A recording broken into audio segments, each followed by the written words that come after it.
সেই সংবিধানের আলোকে বাংলাদেশ চালাতে চাইলে কাল থেকে প্রত্যেকটা অফিসে শেখ মুজিবের ছবি ঝুলাবেন।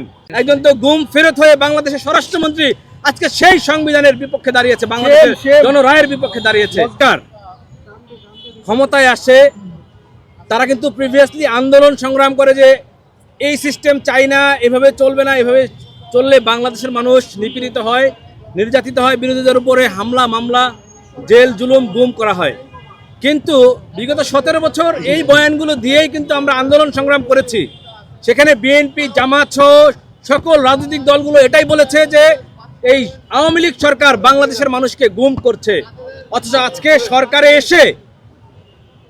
সরকারে এসে বিএনপি বলছে যে গুম প্রতিরোধ যে অধ্যাদেশ, গুম সংক্রান্ত যে অধ্যাদেশ, সেটা তারা বাতিল চায়।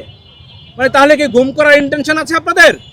তাহলে এতদিন যে আন্দোলন করলেন, আপনাদের নেতারা গুম ছিল, একজন তো গুম ফেরত হয়ে বাংলাদেশের স্বরাষ্ট্রমন্ত্রী আজকে সেই সংবিধানের বিপক্ষে দাঁড়িয়েছে, বাংলাদেশের জনরায়ের বিপক্ষে দাঁড়িয়েছে। যিনি গুম ছিলেন, গুম পরিবারের প্রত্যেকটা অনেকগুলো সদস্য এখন সংসদে আছে। তাদের পরিবারে যারা গুম হয়েছে, নিহতের শিকার হয়েছে, হত্যাকাণ্ডের শিকার হয়েছে, তাদের সাথে কি প্রতারণা নয়? এই জোটভুক্ত কয়েকটা দল আছে সেখানে, তাদের বয়ানের আসলে কোনো দাম এই মুহূর্তে আমি আছে বলে মনে করি না। BNP major stake in the government, তারা হচ্ছে বাংলাদেশের সরকার গঠনকারী দল। তাদের মতামতই ছোট ছোট দলগুলোর মতামত হিসেবে বিবেচিত হচ্ছে এখন পর্যন্ত। কিন্তু আমার মনে হয় না এই ছোট ছোট দলগুলো বেশি দিন এই ধৈর্য ধরে রাখতে পারবে। আমরা দেখতে পাচ্ছি যে অন্তর্বর্তীকালীন সরকারের যে 16টি অনেকগুলো অধ্যাদেশ ছিল, তার মধ্যে 16টা তারা বাতিল করতে চায়। সেখানে কি যেগুলো আছে সেগুলো প্রত্যেকটাই বাংলাদেশের মানুষের জনপ্রত্যাশা ছিল।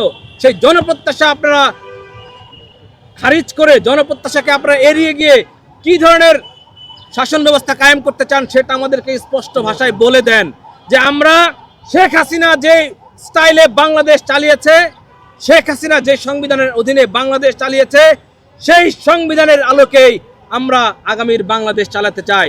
সেই সংবিধানের আলোকে বাংলাদেশ চালাতে চাইলে কাল থেকে প্রত্যেকটা অফিসে শেখ মুজিবের ছবি ঝুলাবেন।